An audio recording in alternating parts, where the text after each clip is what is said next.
officials are ready. The players are ready. Skypark Podcast.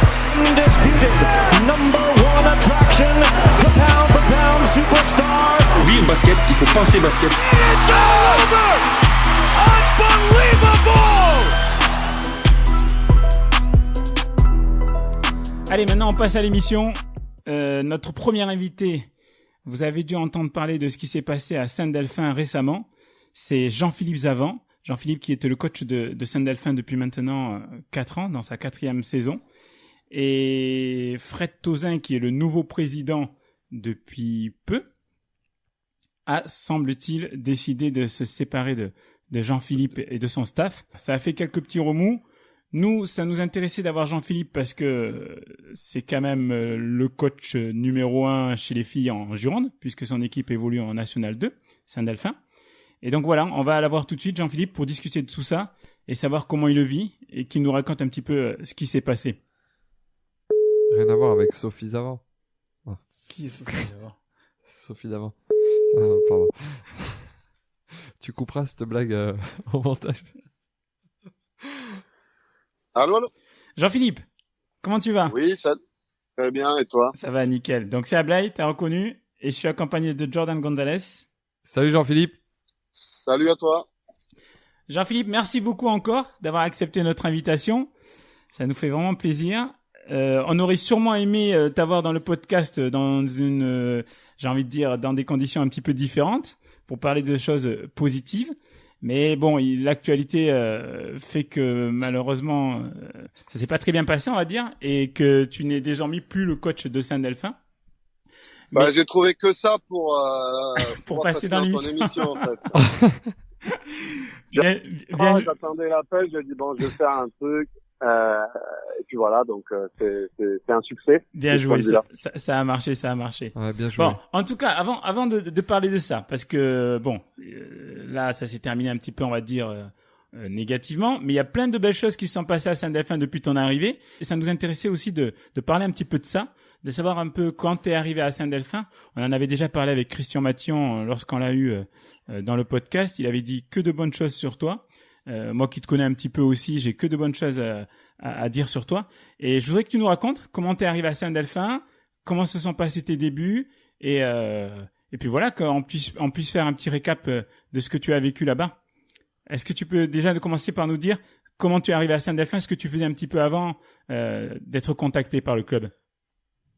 Alors, je suis arrivé à Saint-Delphin de manière assez simple. En fait, je cherchais un challenge, comme tous les jeunes coachs, quand j'étais déjà tout très jeune. Je me formais, et de par la formation, le goût pour ça, j'ai souhaité voir un petit peu comment ça se passait en championnat de France. Donc j'avais candidaté à Saint-Delphin de la manière la plus simple qui soit pour intégrer le club, pas nécessairement sur un poste donné d'ailleurs.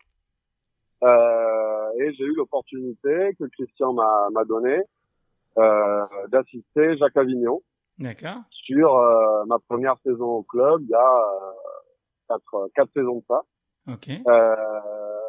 Donc ça s'est fait tout assez simplement, et j'ai rencontré, on reparlera certainement de Christian derrière, mais j'ai rencontré un grand bonhomme aussi, en la personne de Jacques, qui est devenu un bon copain que je vois pas assez à mon goût, mais là, comme je me libère un peu de temps là depuis peu, je vais pouvoir corriger ça, en tout cas j'espère. Mais ouais, j'ai rencontré un coach avec un cœur, j'ai rencontré un homme avec un cœur énorme, qui est de qui je suis devenu assez proche au cours de la saison.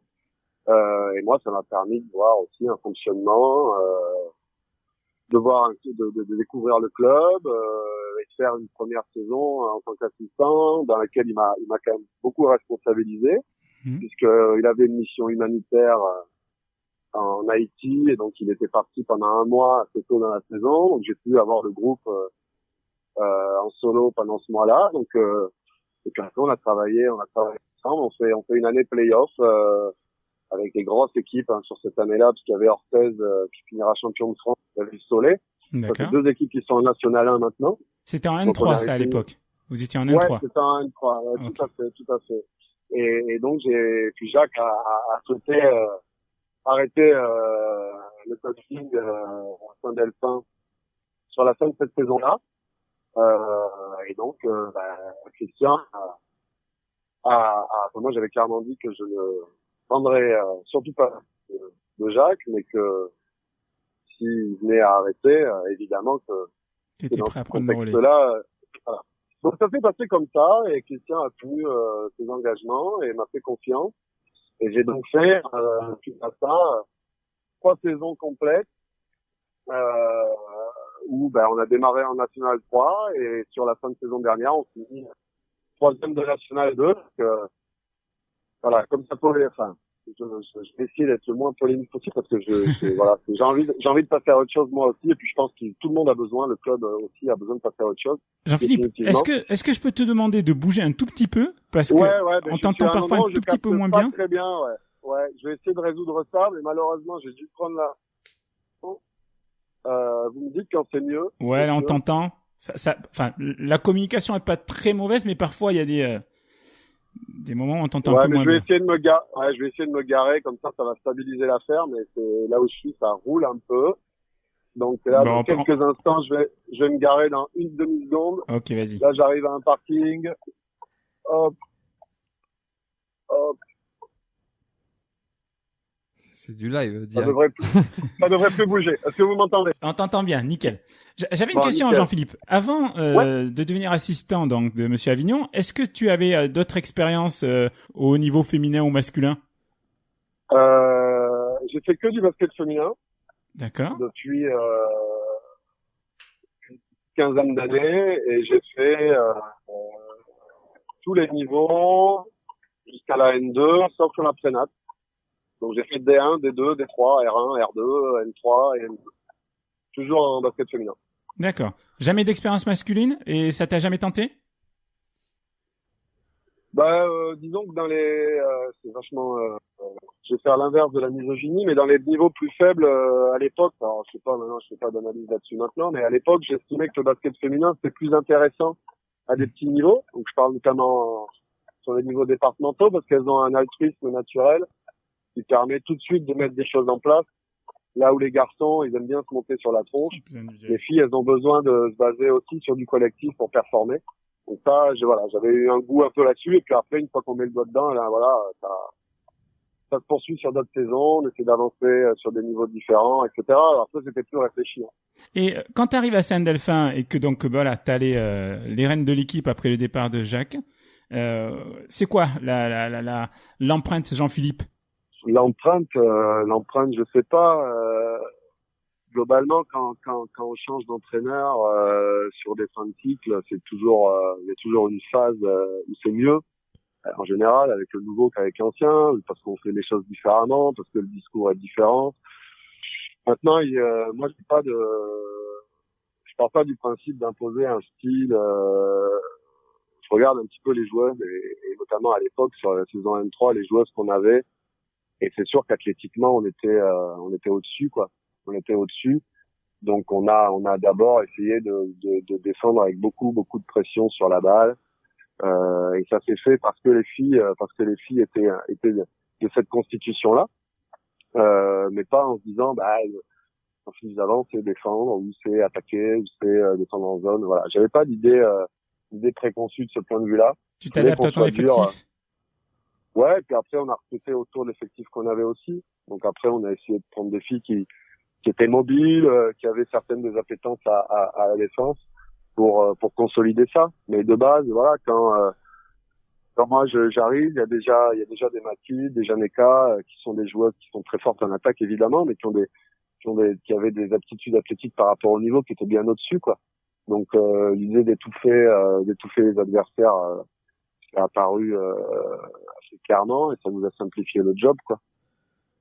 T'es satisfait de tes résultats? Vas-y, pardon, excuse-moi. Non, je t'en prie, vas-y. J'allais te demander, est-ce que t'étais satisfait des résultats que t'as obtenus dès la première année? Une montée, c'est pas facile, parce qu'en plus, avec le format féminin où on peut gagner, T'es monté dès la première année? Pardon? T'es monté dès la première année? Ouais, je suis monté dès la première année, et j'étais parti du principe avec Christian, parce que moi je suis un peu comme ça, de dire écoute Christian, soit je monte, soit tu peux me dégager. Ah ouais. Donc c'était le deal quoi, c'était le deal. Donc voilà, j'ai réussi à faire plusieurs saisons parce que déjà celle-ci je l'ai pas foirée, mais parce qu'il y avait les filles pour. Jacques avait fait un travail extraordinaire en amont. Enfin il faut pas se gargariser l'égalité d'un résultat. Il y a plein d'éléments. Il y a les dirigeants, il y a les bénévoles, il y a Jacques qui avait bossé avant, et puis il y a les joueuses. Mais non, mais c'est compliqué de monter parce qu'avec le format où on peut gagner 20 matchs par saison, en perdre 2 et démarrer les playoffs avec 0 victoire et 2 défaites. Donc c'est compliqué ce format de playoffs par rapport à ce qui est connu en garçon. Donc c'était long et fatigant. Et on bat évidemment, on en retient tous le dernier match. Ça se joue au dernier match de playoff contre Belleville, qui sera une équipe qu'on retrouvera 2 ans plus tard en NF2. Et donc on bat Belleville à domicile d'une quinzaine de points et on laisse Belleville en NF3 avec un coach que j'ai appris à connaître par la suite. Et eux, l'année d'après, feront 22-0, je crois, en championnat, et monteront en NF2 l'année juste après. Mais cette année-là, c'était pour nous. Donc évidemment que ça, c'était chouette parce que dans la saison, on a connu la salle. On est arrivé dans la grande salle au mois de janvier.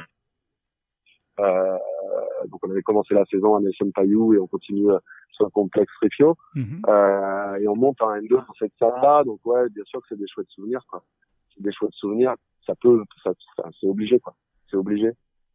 Et donc c'était une chouette belle saison, une première saison. Voilà, fallait avoir de l'audace, hein, de la part de Christian de me laisser le sujet. Et il a eu cette audace-là. Il aurait pu faire différemment et réussir. Mais en tout cas, c'était chouette et très comment dirais-je. Il a tenu sa parole de ce point de vue-là. Il m'a filé le truc et ça s'est bien passé. Et du coup, Jean-Philippe, après la montée, comment ça se passe? Quels sont tes objectifs pour attaquer la nouvelle saison? Comment ça se passe dans la transition sur la N2? Oui, voilà, sur la N2, comment ça se passe? Tu recrutes comment? Tu recrutes pour le maintien? Tu recrutes avec des nouvelles ambitions? Christian, est-ce qu'il te met des ambitions plus hautes? Comment ça se passe à l'intersaison? Alors déjà, il y a plusieurs trucs. C'est que bon, la première saison, évidemment, que l'objectif c'était voilà, pour pas faire l'ascenseur. Donc il fallait essayer de consolider l'effectif avec les moyens du club, hein, parce qu'on avait et puis je sais que cette année c'est encore le cas, un budget inférieur au Rolls-Royce de ce niveau-là. Donc on recrute pour se maintenir, on recrute sans agent. Ça c'est une spécificité. C'est qui s'occupe du recrutement du coup? Bon, on le faisait avec Christian, on le faisait à 2, quoi. Enfin, comme c'est sans agent, du coup, c'est qu'avec le réseau, le mien, celui des joueuses, qu'on fait des rencontres et on échange avec Christian. Donc, il faisait grandement confiance, mais disons qu'il était pleinement impliqué dans ce processus-là. Ouais. Donc, du coup, on a recruté quelques joueuses pour essayer de se maintenir. Cette deuxième saison-là, on s'est maintenu, mais c'était vraiment tiré par les cheveux. La découverte du niveau a été compliquée. On a réussi à faire des énormes matchs et avoir des gros trous d'air aussi, beaucoup moins excusables. On va en prolongation contre le futur champion de France, La Rochelle, par exemple, en fin de saison, et on est capable de gagner des matchs qui étaient largement à notre portée. Donc c'est une saison un peu compliquée en termes de résultats. Moi j'avais dit objectif maintien, on l'a fait, donc je continue avec toujours ma petite règle d'être sur l'objectif. Donc malgré tout, bon an mal an, on y est arrivé. Et en se disant, il fallait passer une étape pour prétendre à aussi.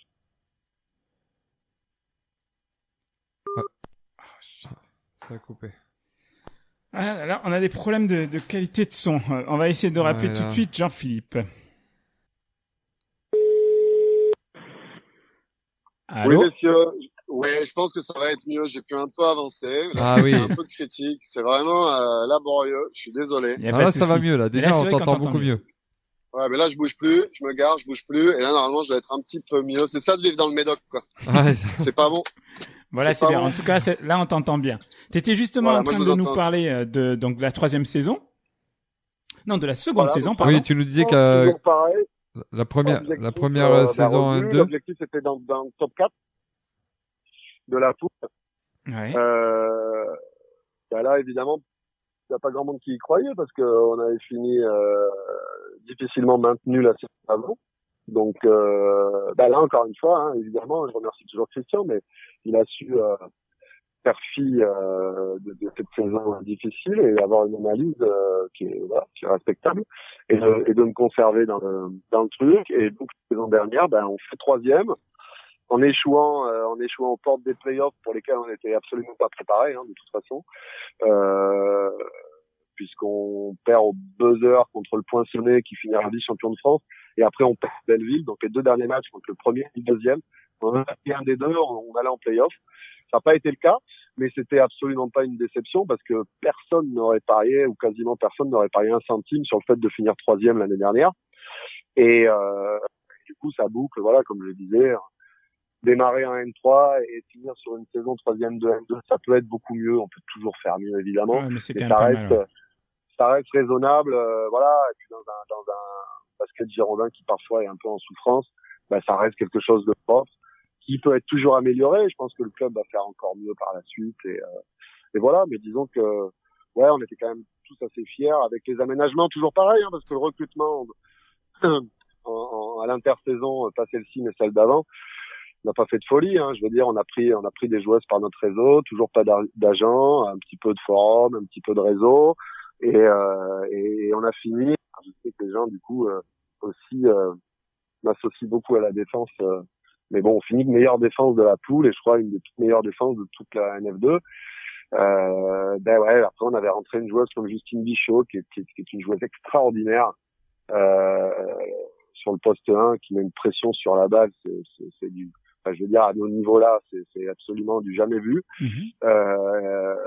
Donc voilà, elle a donné cet élan-là avec les autres filles. Je parle plus facilement de celles qui sont plus là que celles qui sont là, évidemment. Mais maintenant, tu peux parler de tout le monde maintenant, vu que t'es parti. C'est pas par rancœur, mais absolument pas en plus. C'est vraiment pas. Mais c'est parce que voilà, c'est toujours dans l'idée de pas faire de polémique. Mais là, Justine, en l'occurrence, c'est une nénette qui nous avait donné cet élan-là, qui s'est blessée en janvier. Et les filles ont poursuivi. On a eu une séquence, on a gagné 8 ou 9 matchs d'affilée. Enfin, on a fait, la saison dernière a été vraiment, vraiment très intéressante et a donné envie aussi à tout le monde, à l'institution, au club, d'aller voir encore plus haut. Donc l'idée c'est de toujours faire mieux. Donc je disais que l'idée c'est d'atteindre les objectifs, sinon de dégager. Et la deuxième idée fondatrice, c'est toujours de faire mieux d'une année sur l'autre. C'est globalement ce qui a été le cas dans les trois saisons là. Donc cette année-là, l'objectif c'était les playoffs. Et clairement, on n'est pas au moment où je suis encore en poste, on n'est pas dans les clous.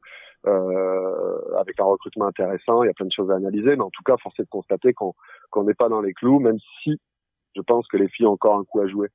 Parce qu'il y a des équipes qui veulent pas aller en play-off et c'est très compliqué notre format, hein. Il y a plein de gens qui veulent pas investir sur les déplacements en play-off, etc. Donc, il suffit qu'une ou deux équipes se désengagent ou perdent les matchs un petit peu exprès et tout le monde est relancé. Jean-Philippe, ouais. Combien d'équipes vont en play-off? Il y a 2 équipes qui vont en play-off. Ok. Il y a 2 équipes qui vont en play-off. Il y a une équipe intouchable cette année, même si elle a perdu son premier match ce week-end, c'est Tours, voilà, qui était invaincu jusqu'à ce week-end, là, parce qu'ils sont tombés au stade Montois. Il se murmure que Rosé et Saumur ne veulent pas aller en play-off. Donc c'est le deuxième et le quatrième de la poule. Ok. Rosé qui est à 10-4 et Stade Montois à 9-5. Saumur est à 9-5 aussi. Le stade, il y a toujours l'histoire de la joueuse. Il y a une joueuse qui était sur la feuille sur 2-3 matchs cette saison et qui était JC2, donc mutée exceptionnelle, qui ne peut pas jouer un championnat de France. Donc il pourrait embarquer pas mal de matchs perdus. Donc c'est une histoire qui est en cours. Il y a eu appel, il y a eu re-appel. Ils en sont au 2e appel puisque la Fédé avait confirmé la décision. Donc ça pourrait redonner une victoire supplémentaire à Saint-Delphin et mettre bien bas dans le classement le Stade Montois, ce que je leur souhaite pas, hein, en l'occurrence, d'être très bas. Donc du coup, voilà, ça fait déjà pas mal de ménage. Il resterait plus qu'Anglette, qui a perdu à nouveau ce week-end. Donc voilà, Saint-Delphin c'est pas si loin. Donc je pense qu'il y a encore... Anglette est à 8-6 et du coup Saint-Delphin est 6e avec 7 victoires, 7 défaites là. Voilà, et en récupérant le match du stade, puisqu'on avait perdu contre le stade, puisqu'on fait grosso modo un mois merdique, vraiment merdique, c'est le mois de décembre, où on perd Basketland Espoir et le stade, donc ça c'est vraiment ce qui nous fout dedans. Si le match du stade est récupéré, on voit que voilà, avec les infos que j'ai données préalablement, y a peut-être encore une petite carte à jouer. Donc moi les Nénettes elles vont pas lâcher le truc et puis il y a plein de gens dans ce club qui méritent que ça continue à avancer. Donc il faut. Mais après, Jean-Philippe, est-ce que c'est vraiment une carte à jouer que d'aller en play-off avec 7 défaites? Ben en fait du coup ça sera avec 2 parce qu'en fait on garde que les défaites avec l'équipe qui nous accompagne. Donc en l'occurrence ce serait 2 défaites puisque l'équipe de a été jouée 2 fois et bon ça fait pas impliquer à 0 en play-off. Donc en fait on va avec les victoires défaites de l'équipe qui nous accompagne. Et si on estime que Thouars va battre tout le monde, on n'aura pas fait mieux que les autres quoi. Donc ça veut dire que ça se jouera dans les confrontations directes avec les équipes. Donc, c'est pas évident parce que Thouars peut gagner tout ce match de play-off.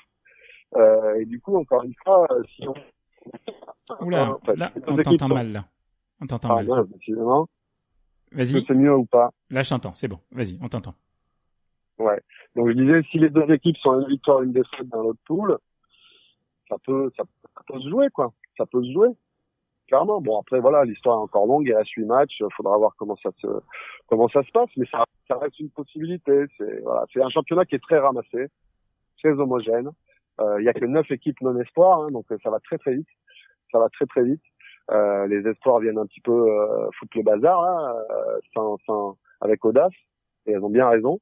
Mais il y a que 9 équipes qui jouent le maintien, qui jouent la montée, donc ça va extrêmement vite. Dès qu'une est un peu hors du coup, ou une s'effondre un peu, ça fait tout de suite des bouleversements au classement entre le bas et le haut de classement. Donc même derrière, c'est serré. Saint-Delphin est pas loin de celles qui sont derrière, pas loin de celles qui sont devant, donc tout peut encore se passer. Jean-Philippe, quand je t'entends, j'ai l'impression que t'es encore en fonction et que demain soir il y a entraînement et que t'es déjà prêt à préparer le prochain match. Sauf que la situation, c'est que t'es plus en poste. Et non, attends. Que j'utilise le. Ouais, pardon. En fait, je te dis ça parce que je vois que t'es encore impliqué, que t'as encore envie pour Saint-Delphin, alors que je trahis aucun secret. Ça s'est pas passé comme tu le souhaitais. Et du coup, tu as été écarté de l'effectif. Est-ce que tu peux nous expliquer dans quelles conditions ça s'est fait? Puisque, si j'ai bien compris, c'était pas un souhait de ta part de partir maintenant, puisque vous étiez, les phases retour viennent de débuter. Vous avez joué les 2 premières équipes. Et d'ailleurs, vous avez fait des performances plus que, j'ai envie de dire, honnêtes, puisque vous perdez contre l'équipe numéro 1 de 8 points seulement.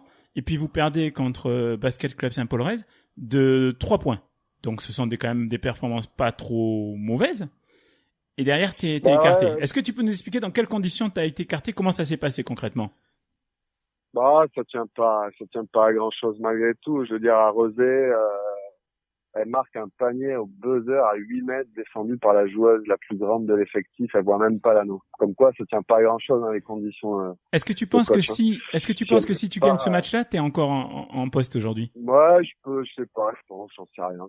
Oui, probablement que oui, parce que oui, si, je pense que oui. Après, voilà, non, mais il faut différencier les choses. Non, je suis plus impliqué.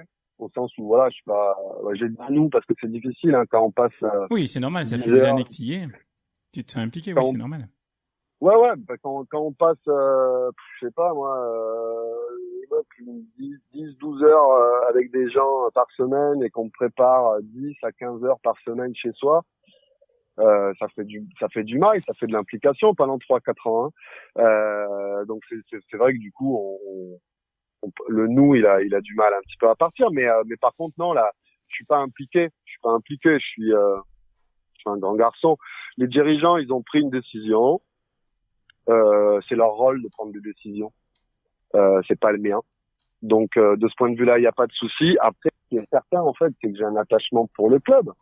Parce que déjà, il y a un grand monsieur comme Christian Matillon qui a monté le truc de A à Z en 16 ans, de travail acharné. Il a monté son club, 3e, on va dire la dernière saison qui s'est achevée, 3e de NF2 en partant de très très loin, du niveau département, je crois, ou au nord-région. Et on sait la difficulté, voilà, en Gironde, on se plaint tous de voir des clubs descendre, et lui n'a fait que monter, quoi. Donc ce club-là, il mérite sa respect. Il y a des gens qui sont formidables, des bénévoles, qui donnent des heures à n'en plus compter. Donc moi, j'ai envie qu'ils avancent. Les nénettes, les filles, je veux dire, il y a des filles qui auront marqué ma vie, quoi. Je veux dire, c'est des gens qui voilà, dont je serais fier de parler à mes petits enfants dans les petites histoires du milieu, quoi. Donc moi j'ai envie qu'elle trace. C'est pour ça que j'ai pas envie de remettre. Voilà, il y a eu l'article de Sud-Ouest. Bon, mais très bien, c'est un article, donc après on discute et puis le mec il prend des trucs. Voilà, je renie pas ce qui a été écrit, hein, mais c'est moins complet qu'un échange oral. Donc ouais, non, les conditions. Mais ouais, tu sais, au-delà de l'interprétation. Après, si tu veux pas qu'on aborde effectivement les conditions, on respectera ton choix, y a pas de souci. Mais au-delà de l'interprétation de l'article de Sud-Ouest, il y a des faits. Et les faits, c'est qu'effectivement, t'es en fonction. L'équipe est en milieu de tableau. Elle est quand même à l'abri de la relégation, je pense. Enfin, à l'abri. On sait jamais. Mais bon, elle est en milieu de tableau. Si j'ai bien compris, vous êtes en train de vous relancer. Il y a une nouvelle dynamique qui est en train de se créer à laquelle les joueuses adhèrent. Et puis, ça s'arrête. Et je veux bien que tu veuilles pas l'aborder, mais il y a quand même un problème quelque part. Non, en fait, moi, mon truc, c'est que je pense que... Mais je vais répondre à ta question. Est-ce que je peux te donner mon ressenti, Jean-Philippe? Ouais, non, mais je vais répondre à Blaise. Je vais répondre. Mais juste ce que je veux dire, c'est que moi, mon positionnement aujourd'hui, c'est qu'il y a deux choses. Il faut pas... Moi, j'étais content. Je suis toujours content, d'ailleurs, de répondre à vos questions parce que ça me faisait plaisir, quoi, vraiment, de retracer un peu ces années-là. Le club a besoin de couper, là. Le club a besoin de passer à autre chose. Donc donc les polémiques, moi j'ai dit ce que j'avais à dire, je vais le redire, hein, t'inquiète pas. Mais ce que je veux dire, c'est que voilà, il y a même d'autres choses, même des comparaisons, tu vois. Je dis des trucs, même le journal là, sur le match de ce week-end, ils ont gagné de 34 points à l'aller, là ils ont gagné de 31, c'était super bien. Si on compare, c'est contre les espoirs. Après, non, mais ouais, mais en plus on va comparer. Beaubrun, elle a pas joué à Tarbes, c'est une joueuse qui met 20 points par match, elle jouait pas samedi. Si on rentre dans ces choses-là, c'est stupide, parce qu'on va dire voilà. Alors que si ça se trouve la semaine prochaine, elles vont mettre 15 points à La Roche, ou qu'on avait eu du mal à battre à domicile, et etc. Ça sert à rien. Comparer, ça ne sert à rien. Là, moi, je souhaite que les filles, elles tracent, que Marlise, elle fasse un excellent boulot, et je pense qu'elle le fera. Et puis voilà, point barre. Après, les conditions, ouais, moi, voilà, c'est ce qui est marqué. Donc, c'est qui, excuse-moi, Jean-Philippe, c'est qui Marlise? Marlise Bourdeau, c'est l'entraîneur des salariés du club qui entraîne les U15 France et qui a repris le groupe, là, depuis la semaine dernière. Qui, voilà, va faire un bon boulot, j'en suis persuadé. Et puis, enfin, voilà, moi après, de manière tout à fait factuelle et chronologique, comme je l'ai déjà dit, hein, quand je sens que je suis pas à l'objectif, je suis un grand garçon dans la vie professionnelle, je suis manager et j'ai des gros objectifs aussi au quotidien. Donc moi en décembre, j'ai dit écoutez, voilà, on n'y est pas. On venait de faire un mois de décembre, mais dégueulasse. Je veux dire clairement, c'était pas beau, c'était pas bien, c'était hors clou. Donc moi j'ai dit si vous le souhaitez, moi je propose ma démission. Donc de là, voilà, ça a été refusé par le président, par les joueuses qui m'ont montré leur soutien, et puis ces deux matchs-là, et la décision, elle tombe. Voilà. En fait, excuse-moi Jean-Philippe, j'essaye de comprendre. En fait, avant les deux matchs, tu avais déjà proposé ta démission, et en fait, le président avait refusé. Ouais, c'est ça. Mais ça, c'est ce qui est marqué dans le journal. Ouais, c'est ça. D'accord. Bon, voilà, okay. Après, voilà, c'est comme ça. Moi, je veux pas, voilà. Bien sûr que je suis obligé d'en parler parce que voilà, les gens, ils sont intéressés par ça, je le comprends. Et ce que je veux dire, c'est qu'il faut, voilà, c'est comme ça. Il y a tellement, en fait, dans la vie, il faut considérer que dans des endroits, quand il y a autant de gens bien, il faut les laisser avancer, ces gens bien. Et donc, moi, j'ai vraiment pas envie d'être le vilain petit canard. Non. Il faut, là, Est-ce que tu penses, Jean-Philippe, en toute honnêteté, que ces gens bien dont tu parles, dans leur majorité, sont pour le fait que tu sois écarté de l'équipe? Ouais, j'en sais rien. Je me pose plus la question. Non, mais vraiment, hein, moi je veux dire, c'est dur parce que tu donnes, etc. Mais très honnêtement, ça c'est il fallait le dire parce qu'à un moment donné il y a des choses qui se font pas, mais ça reste un épiphénomène. À un moment donné, si j'ai proposé ma démission en décembre, c'est que la saison elle n'était pas réussie. Hein. Donc voilà. Après, évidemment, les filles elles vont se maintenir. Hein. On est tous clairs avec ça. Il faudrait être fou pour penser le contraire. Mais après, c'est un épiphénomène. Si je propose ma démission en décembre, c'est que tout n'allait pas bien. Donc après, le revirement, tout ça, même j'ai essayé d'analyser le truc et tout, j'ai pas réussi.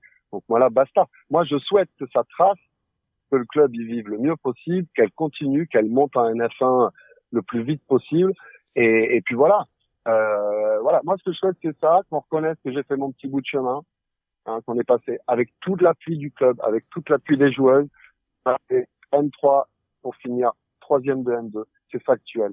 Point barre. Après, je veux que ça continue avec d'autres compétences, d'autres choses à avancer. Voilà. Et sur la chronologie, voilà, je vous l'ai redit, mais faut pas aller plus loin que ça. D'accord. Parce que sinon, on centre le débat là-dessus. Et cet article de Sud-Ouest centre le débat sur ça, alors que j'avais envie de parler d'historique, quoi. Ils m'ont appelé un certain nombre de fois, j'ai fini par décrocher, mais... Est-ce que tu restes au sein du club, Jean-Philippe? Pour l'instant, non. Enfin, au sein du club, je suis licencié, mais... Je veux dire, est-ce qu'il est susceptible de reprendre une autre équipe ou d'aider d'une façon ou d'une autre? C'est ça que je voulais savoir. Alors, ça m'a pas été proposé, à moi, ça m'a pas été proposé, de manière très factuelle. Il n'y a pas de poste à pourvoir, voilà. Mm-hmm. Moi, j'y suis pas retourné parce que c'est tout simplement douloureux pour moi aujourd'hui. Mm-hmm. Ma compagne y joue. Elle joue en équipe 2. Donc elle y est allée faire, elle a joué hier après-midi. Mm-hmm. Mais moi j'y suis pas retourné. Je sais pas, faut jamais dire jamais, mais pour l'instant, voilà, Jacques n'est jamais revenu, par exemple. Je sais pas si je ferais pas pareil que Jacques, j'en sais rien. C'est un peu chaud encore. Moi j'ai une question, est-ce que tu penses pas que si Saint-Delphin veut vraiment monter en N1, il devrait reprendre Sabine Delay dans l'équipe 1. Ah ben ouais. Parce que c'est un peu le porte-bonheur, c'est elle c'est la reine des montées. Un porte-bonheur, c'est un qui est là, qui sert à rien et qui fait gagner. Sabine, c'est pas un porte-bonheur, c'est quelqu'un qui est actif dans les réussites des projets dans lesquels elle est. Non, mais c'est vrai qu'elle a ce côté-là un peu porte-bonheur, mais c'est ça le sport en fait. Franchement, moi, c'est pas mon métier, clairement. J'y mets tout mon cœur, mais c'est pas mon métier. Et ce qui m'en restera, c'est les belles rencontres. Et de toute façon, c'est ce qui nous reste à tous dans tout ce qu'on fait dans la vie. Et Sabine, c'est une belle rencontre, c'est une chouette lunette. Clairement une chouette lunette. Qu'est-ce qui fait que Saint-Delphin, ça soit un club si particulier, Jean-Philippe? C'est parce qu'il y a sans être péjoratif, mais je trouve pas d'autre mot, il y a une base de bénévoles qui est extraordinaire, quoi. On n'imagine pas, le truc est usiné, les gens comptent pas leurs heures, c'est impressionnant. Et c'est cette base-là, je veux dire, moi, voilà, en plus, ça m'est arrivé puisque ma compagne jouait, donc je revenais, le week-end, j'étais là, au moins sur notre, et le lendemain aussi, les gens comptent toujours les mêmes bénévoles, quoi. Ils sont nombreux, ils sont en nombre et ils sont toujours là, quoi. Voilà, il y a pas de hasard, Du vendredi soir ou du samedi matin au dimanche soir, ils sont là. Et c'est des gens qui sont depuis des dizaines d'années, quoi. Et ça, il faut avoir du respect pour ça. C'est pour ça aussi que je veux que le club avance. C'est que j'ai un profond respect pour des gens qui sont là. J'ai parlé de Christian, et il y a Jean-Paul, il a plus 25 ans. Il y a Roland qui a plus un peu de recul. Il y en a tellement, je veux dire, Marty, etc. On les compte pas, quoi. Donc, ces gens-là, ils méritent, quoi. Et moi, j'étais toujours content quand ça se passait bien pour ces gens-là aussi, quoi. Parce qu'eux, ils vibrent, quoi. Donc c'est pour ça que moi, voilà, la manière, c'est une chose, c'est ce qui a fait toute la polémique. Mais moi, en fait, au-delà de la manière, la manière, elle, comment dirais-je, c'est entre quelques personnes, juste. C'est entre juste quelques personnes. Moi, ce que je veux regarder maintenant, c'est pas ça. C'est le reste. Et le reste, c'est un club qui est robuste, qui est fait de plein de bonnes volontés et que j'ai envie de voir avancer et c'est pour ça que moi, au mois de décembre, je leur dis, si c'est pas moi et qu'il y a une meilleure solution d'avancer, moi, il n'y a pas de souci, je me mets sur le côté, quoi. C'était pas une posture de style, quoi. C'était vraiment de dire, voilà, si aujourd'hui la solution c'est plus moi, il y a des cycles dans le management. Si c'est plus moi la solution, il faut changer, quoi. Il faut changer. Il a été décidé de changer tout le staff aussi? Est-ce que j'entends parler à Sophie, la kiné, et Thierry, qui était ton assistant coach. Est-ce qu'ils ont le même avis que toi sur la question? Sophie, ça a été fait un petit peu avant nous, une quinzaine de jours avant.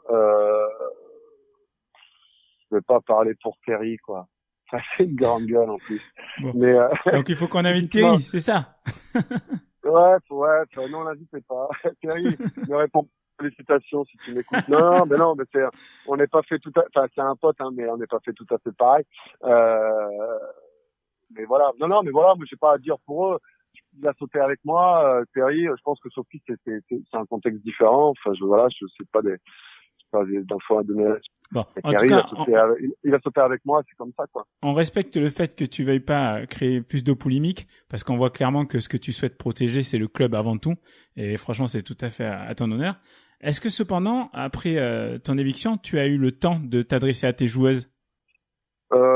Quand ça a été annoncé, il y avait une petite séance, là, c'était une semaine sans match, là, il y avait 6-7 joueuses, donc j'ai eu le temps de leur dire, et puis après on avait un message on avait de manière pour faciliter l'organisation, il y a beaucoup de clubs qui fonctionnent comme ça, on avait un groupe Facebook, donc avant de le quitter, puisque j'avais plus rien à y faire, je leur ai fait un petit message pour les remercier, et puis après, avec le temps, voilà, c'est une situation que je connais, hein. Enfin, pas d'être viré, je connais pas. Mais par contre, changer de club, ça évidemment je connais. Et puis avec le temps, en général, se stabilisent les situations et des gens dont on n'entend absolument plus parler. Et puis des gens de qui on reste plus proche. Et puis, voilà, donc ça se fera. Voilà, on verra, on en reparle dans 4 ans. Et puis voilà, mais il y a des nénettes qui sont et qui lâcheront pas le truc. En tout cas, c'est le seul truc qui me mettra en colère, c'est qu'elle lâche la chose, hein, clairement. Est-ce que tu penses déjà à ton nouveau projet, à ton nouveau challenge? Est-ce que tu t'en as déjà un? Est-ce que tu y penses? Ouais, j'ai appelé Joachim Dut, savoir si... non, je plaisante. Non, en plus je connais Jo, on a été formés, on a fait le B ensemble. Mais non, je pense pas trop. Je réfléchis à des trucs, mais disons... voilà, ça me va bien aussi là déjà d'être un peu à la maison. Mais on va voir. Après, moi, j'ai pas un positionnement du championnat de France. Pourquoi pas aller vers les garçons sur des niveaux peut-être plus bas. Enfin, peu importe. Voilà, pour l'instant, je réfléchis, je regarde. De toute façon, je suis personne, moi. Hein. Je suis arrivé, j'étais personne. Je repars, je suis personne. Je m'imposerai à personne et à quiconque. Hein. Après, si des gens ont des besoins et qu'ils pensent que je peux répondre à leurs besoins, peut-être que ça fera des nouvelles opportunités.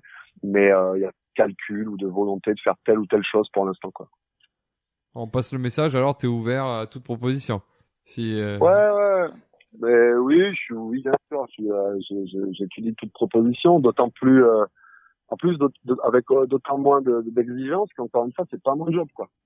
Donc je peux faire ça, je veux dire, sur des projets où il y a des gens qui sont motivés, intéressants. Moi, je suis pas un élitiste uniquement du basket. J'ai eu la chance de faire ce parcours-là à Saint-Delphin, d'avoir des joueuses de très bon niveau, qui ont certaines connu le très haut niveau. Maintenant, c'est pas pour ça que mon futur doit s'inscrire uniquement là-dedans. Bon, déjà, le parc d'équipes que j'ai envie ne le paraît pas trop, parce que on a un département où on a 3 équipes en championnat de France. Je me suis amusé à compter, puisque ma compagne est de la Côte d'Azur dans le 06, on en a compté plus de 20 clubs en championnat de France. Dans un seul département, garçons et filles confondus, nous on est à 3. Donc évidemment que exiger un projet de championnat de France, je parle que des adultes évidemment, en Gironde c'est un peu se prendre pour le patron et c'est pas du tout mon cas. Donc voilà, on verra bien. Et puis même de l'assistanat aussi, de projet intéressant. Moi je pars pas avec une idée préconçue. Pour l'instant, je me repose. Et puis je regarde tout ça d'un peu plus loin qu'avant. Si tu dois nous rappeler un seul de tes souvenirs, le meilleur, à Saint-Delphin, ça serait lequel? C'est quand on monte à N2, quoi. C'était mort au vif, hein. Enfin, je veux dire, on perdait ce match, tout ce qu'on a fait dans la saison s'effondrait, quoi. Jouer la montée sur un match. À domicile, donc en plus la fête était encore plus belle. Enfin, il y a des gens qui attendaient ça depuis 5-6 ans, quoi. Même si après ils étaient peut-être pressés au début de monter à N2 et que c'était pas facile, et c'était pas possible même. Mais en tout cas, ils attendaient ça depuis un moment. Donc voilà, c'était une consécration et on n'en vit pas. Monter de championnat de France, c'est des choses toujours qui marquent. Évidemment, il y en a qui ont la chance d'en vivre plein. Nous, on a eu la chance, ce groupe-là, et avec la direction du club de l'époque, d'en vivre une. Donc évidemment que c'est le meilleur souvenir. Après, il y a plein de matchs, hein, et puis même cette saison. Hein. C'est-à-dire, on avait un match où on était mené 16 points contre Anglet dans le troisième quart-temps, et on va gagner ce match en prolongation. Donc même cette année, il y a des choses qui ont eu leur montée d'adrénaline et leur satisfaction. Donc, mais en tout cas, le plus gros souvenir, c'est la montée sans aucun problème. Même si l'année dernière, on a vécu plein de choses, mais bon, ça vaut pas une montée. Ok. Et pour terminer, Jean-Philippe, je vais te laisser le mot de la fin. Tu peux t'adresser à qui tu veux, que ce soit le staff de Saint-Delphin, les joueuses, les spectateurs, qui tu veux. Les bénévoles. Les bénévoles. Je te laisse le mot de la fin si tu as un petit clin d'œil à faire. Ouais, bah ça va revenir. Je vais revenir un peu sur ce que j'ai dit tout à l'heure, mais c'est vraiment le sens que je voulais donner à cet échange-là. Moi, je veux que le club, j'espère que le club va avancer, que tous les gens qui travaillent au quotidien dans ce club-là, ils soient félicités, qu'ils portent encore haut et fort ce qu'ils avaient initié avec Christian, qu'ils avaient eux-mêmes aussi initié, même si c'était avec Christian, et que les joueuses s'éclatent et défoncent les 8 derniers matchs, parce que je suis persuadé qu'elles peuvent le faire.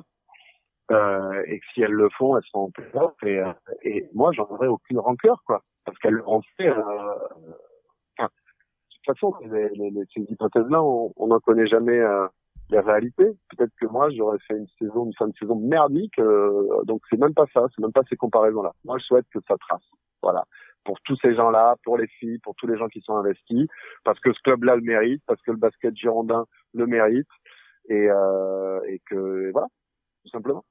Moi, je te souhaite le meilleur. Je pense qu'on va te revoir très vite, à mon avis. Et j'espère que ce mal qui te ronge un petit peu pour l'instant va s'évaporer, que tu iras voir les joueuses prochainement, et puis que ça se passera bien pour elles sur cette fin de saison. Bah ouais, mais si elles gagnent les matchs, je serais content. Content. Et toi, pense à dormir de 2h à 4h du matin. Je vois à quoi tu fais allusion. Ouais, c'est le plus gros match, ça. Félicitations à toi. Merci beaucoup, Jean-Philippe. Merci, Jean-Philippe. À bientôt. Ciao les gars. Ciao, merci à toi, ciao. Saint-Delphin, c'est un club de bénévoles. Hein. C'est vrai que c'est toujours ce qui revient. Hein. Tout le monde dit c'est un ça. club particulier. C'est un club. C'est vrai que les bénévoles, il y en a de moins en moins, je trouve, dans les clubs. Et je trouve que ça fait pas mal défaut. Mais quand les bénévoles sont là, le club marche beaucoup mieux. Moi, je voudrais juste revenir sur la situation, parce que je comprends que Jean-Philippe ait essayé au maximum d'être positif dans son message. Et comme je lui ai dit, c'est tout à son honneur. Mais moi, j'ai quand même une crainte que je dois exprimer. Vas-y, dis-moi. Saint-Delphin, c'est un club, effectivement, qui est connu dans la région pour être un club qui arrive très bien à allier le haut niveau, parce que N2, c'est pas rien quand même, et en même temps, cet esprit de famille. D'accord ? Quand Fred Touzin, le nouveau président, arrive et décide effectivement d'évincer, enfin, je sais pas dans quelles conditions ça s'est fait, hein, j'y étais pas. Mais en gros, dans les faits, c'est ça. Le staff du coaching a été écarté. C'est que ça arrive souvent, parce que quand un président arrive aux manettes, il prend des décisions bien tranchées parce qu'il faut faire bouger les choses, parce qu'il a des ambitions, sauf que là, on n'est pas à Lasvel. On n'est pas à Limoges, on n'est pas à Strasbourg. Si tu fais ça dans un club qui a toujours eu cette mentalité très famille, tu peux vraiment te mettre les anciens à dos, les vrais aficionados à dos. Et après, même si effectivement elles font une bonne fin de saison, si tu perds un petit peu le soutien de la famille, parce que effectivement ce sont des méthodes qui sont pas habituelles à Saint-Delphin, est-ce qu'au fond tu gagnes vraiment?